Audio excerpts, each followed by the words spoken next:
You have played this game before. Maybe it was an RPG on a console when you were younger. Maybe it was something you picked up last week.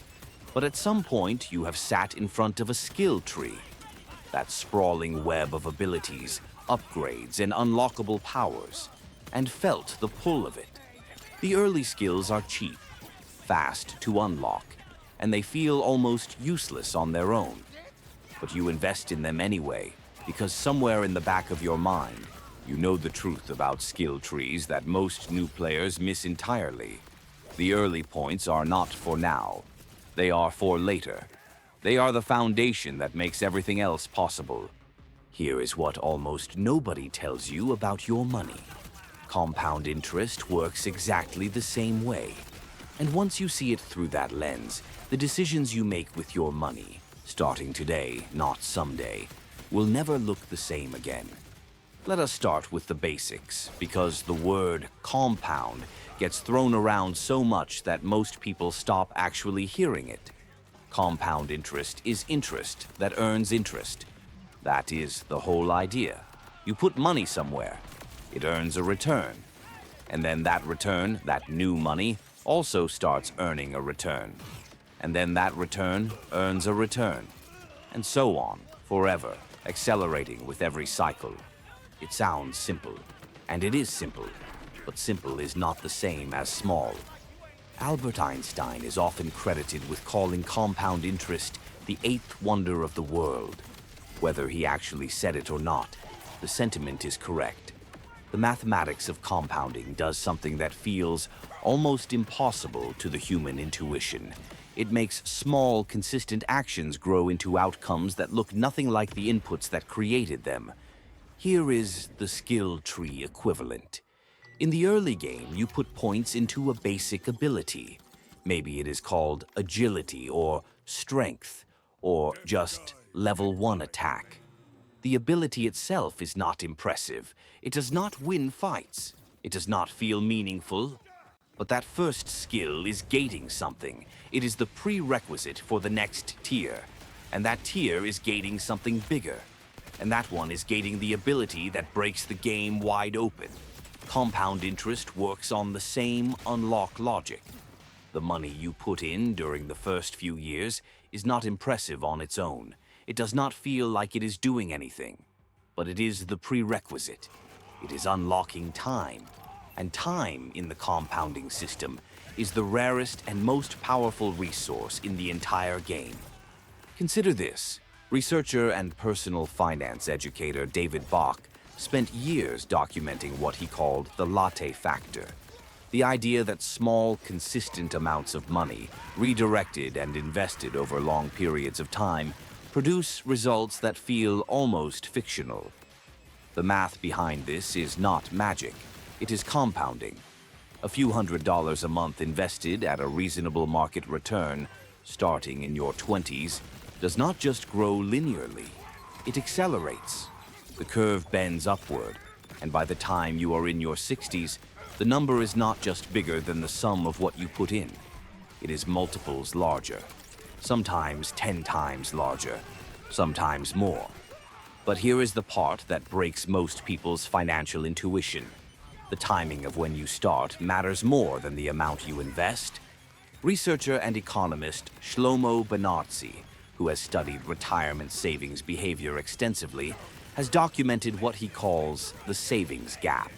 The enormous difference in outcomes between people who start investing at 25 and people who start at 35, even when the later starters contribute significantly more money per year to compensate. The early starter wins, almost every time, not because they are more disciplined, not because they earn more, but because they gave their early skill points more time to unlock the tiers above them. Run the numbers and the result is almost offensive. Someone who invests a modest amount per month starting at age 25 and stops entirely at age 35, contributing for only 10 years, will often end up with more money at retirement than someone who starts at 35 and invests the same amount every single month for 30 years without stopping. One person invested for 10 years, the other invested for 30. The first person wins. How is that possible? Because the first person's money had decades to compound. The early skill points unlocked tier after tier after tier, while the second person was still grinding the starting zone. This is the insight that the skill tree metaphor makes viscerally clear, in a way that a spreadsheet never quite does. In a skill tree, you do not hesitate to put your early points in, even when the early abilities feel weak. You understand instinctively that you are not buying the early ability. You are buying access to what comes after it. The early investment is a toll, a gate, a prerequisite for the exponential power waiting further up the tree. Your money works the same way. Every dollar you invest in your 20s is not just a dollar. It is a point in a skill tree that is still unlocking new tiers while you sleep, while you work, while you live your life. By the time you hit the late game, that early dollar has become something almost unrecognizable. A multiplied, compounded version of the original investment that your past self barely noticed making. Now here is where most players make the critical mistake. In a badly designed playthrough, a new player does one of two things. Either they hoard their skill points, waiting to spend them until they fully understand the tree, which means they spend the early game underpowered, missing the passive bonuses that would have helped them all along. Or they spend early points on the wrong abilities, the ones that feel impressive in the moment but do not connect to anything bigger, the dead-end branches that go nowhere. In personal finance, these mistakes look like this. The first mistake is waiting. Waiting until you make more money. Waiting until you understand investing better. Waiting until conditions feel right. The waiting is the dead playthrough. Every year you wait is a year of compounding you can never recover because time, unlike money, cannot be deposited later. The second mistake is spending on the wrong branches. This is lifestyle inflation. This is buying the thing that feels like an upgrade right now. The nicer car, the bigger apartment, the subscription you barely use, without asking whether this purchase connects to any larger unlock in your financial skill tree. The ability feels good in isolation, but it is a dead-end branch. It does not compound. It does not unlock anything. It just costs a skill point. The psychologist and Nobel Prize-winning researcher Daniel Kahneman spent decades studying why humans make systematically poor decisions about delayed rewards. His research on temporal discounting shows that the human brain treats future rewards as significantly less valuable than present ones. Not because people are irrational, but because that bias was adaptive for most of human history, when the future was far less predictable than it is today. The berry in your hand was worth more than the berry you might find tomorrow. But the financial game you are playing now runs on different rules. The berry in your hand is worth less than the berry that has been compounding for 40 years. This is the cognitive mismatch that kills most people's financial trajectories. The brain is running ancient software on a modern problem. It underweights the future. It overweights the present. And the result is a playthrough where the player never invests in the early skill tree, arrives at the late game underpowered, and looks back wondering why the character never developed the way it should have. So how do you override it? The answer, as it turns out, is one of the most elegant and counterintuitive pieces of behavioral design in modern economics. Researchers Benartzi and Richard Thaler developed a program called Save More Tomorrow, which they documented in a landmark 2004 paper.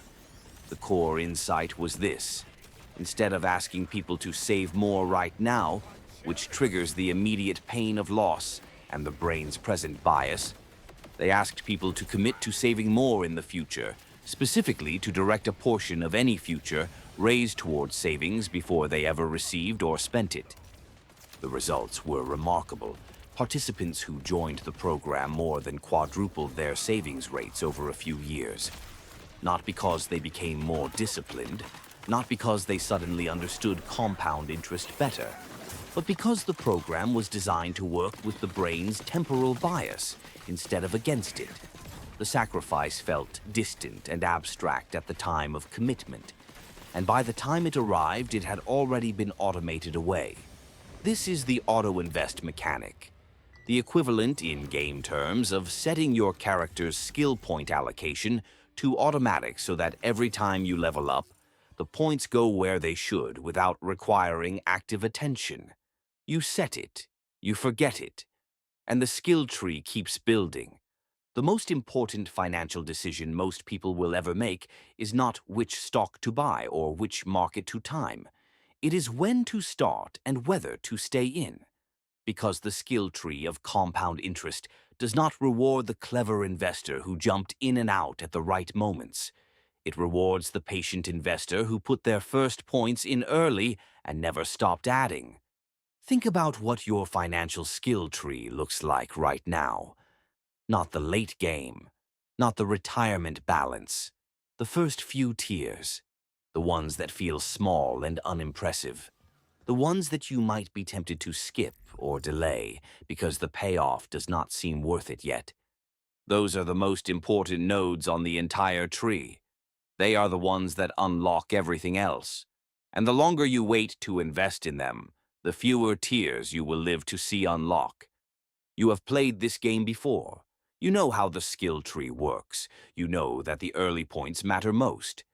The only question left is whether you are going to play your financial life the same way.